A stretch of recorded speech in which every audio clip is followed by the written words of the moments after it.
Turpinām izgatavot mūsu iekšējās arkas, apakšējās daļas fragmentiņu.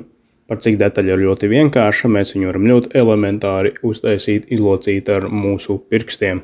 Uzliekam virsū, atzīmējam, lieko griežam ārā, izgriežam, liekam iekšā, piemēram, vēlreiz, un palielam šādi izskatās visa virsma pirms metināšanas lielās, un šādi izskatās mūsu nosmilšu strūklotās detaļas, kuras drīz arī tiks nogruntētas no iekšpuses. Šādi izskatās pēc epoksīda grunts uzklāšanas.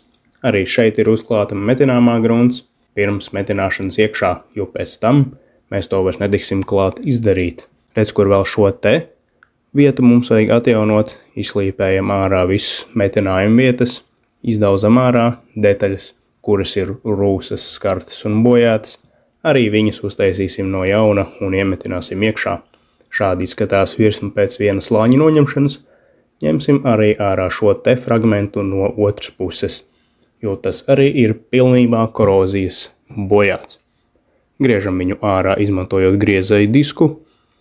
Ar kaltu izklapējam ārā. Šādi, kā jūs redzat, izskatās viss sarūsējis lupatās. Izsmilšu strūklojam ārā vietas, kuras varbūt nav tik ļoti sarūsējušas.